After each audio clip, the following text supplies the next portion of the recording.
OK.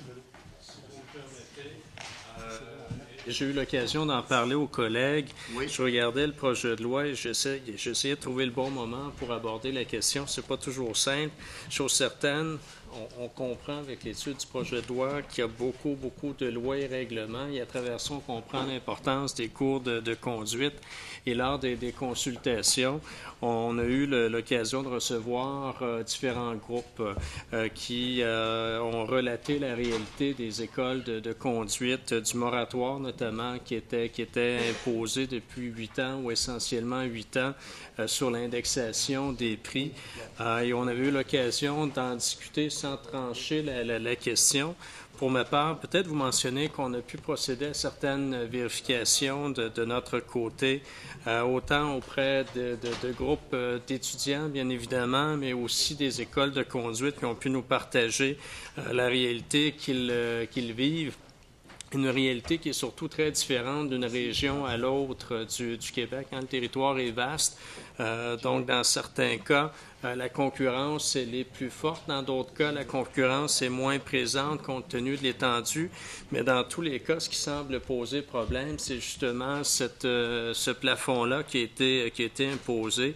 Et je suis prêt à partager le fruit de notre réflexion de notre côté. Peut-être ce sera l'occasion d'arriver à un consensus ce soir. Dans les faits, l'histoire démontre que lorsqu'un prix est gelé trop longtemps, il peut avoir un impact sur la qualité, c'est bien certain, mais à partir du moment où ensuite où on enlève ce plafond-là, on risque de créer un autre impact qui, lui, peut être aussi dommageable, c'est-à-dire un choc tarifaire qui soit important. Donc, nous, sur la question de l'indexation, on est tout à fait à l'aise de permettre cette indexation-là. Je sais que certains groupes militaient ou faisaient des revendications pour retourner plusieurs mois en arrière ou sinon plus qu'une année en arrière. Ça devient peut-être plus difficile à réaliser. Je me mets dans la peau des étudiants qui ont commencé leur cours, donc c'est peut-être plus difficile de planifier un budget lorsqu'on adopte une mesure qui soit rétroactive. Mais de notre côté, on serait tout à fait à l'aise avec une indexation.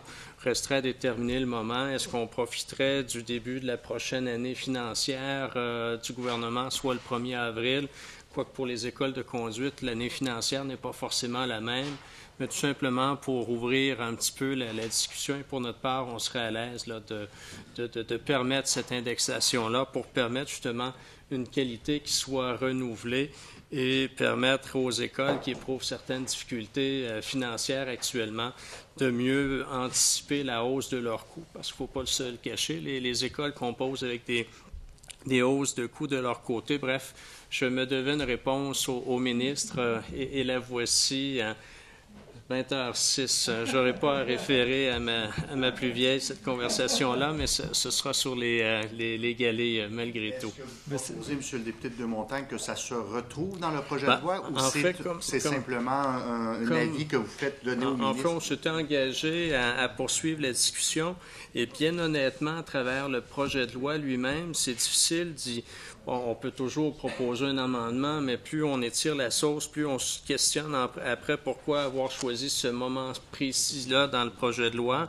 Donc moi, c'était plutôt lancer la discussion et on m'indiquait que pareille démarche ensuite pourrait être permise à travers un décret gouvernemental. Donc ce n'est pas nécessaire d'attendre l'adoption du projet de loi pour aller de l'avant avec une mesure qui, je pense, pourrait réconforter le milieu et s'assurer d'une formation toujours de qualité à nos jeunes là, qui doivent apprendre toutes les modalités et toutes les complexités liées à la conduite automobile, notamment. D'accord. La demande est faite au ministre.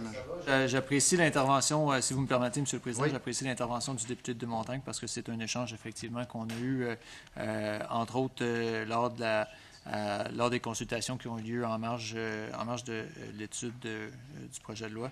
On avait eu cet échange-là, à savoir nos positions respectives par rapport aux propositions qui avaient été faites par les écoles de conduite, notamment.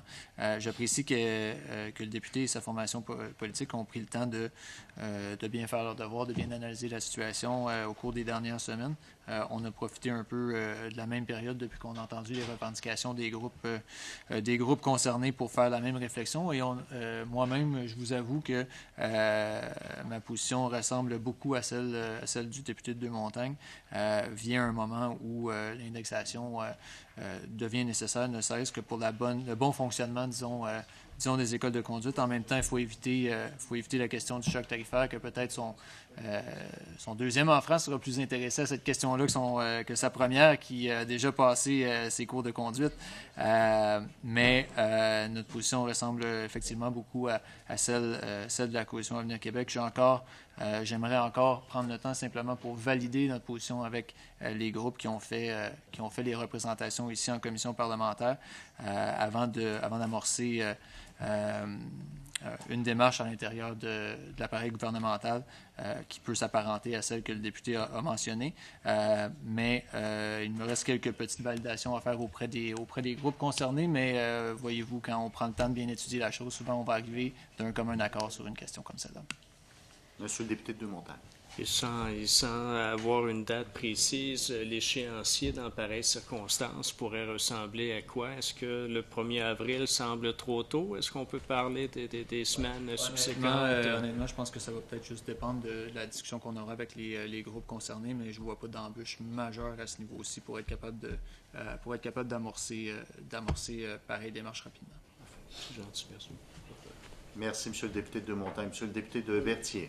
On parle d'indexation. Vous avez l'IPC. Je ne sais pas, vous voulez baser sur quoi? Actuellement, l'indexation, c'est basé sur l'IPC. Je ne connais pas d'autres mesures qui est meilleure que celle-là. Article 95, à la lecture, s'il vous plaît, M.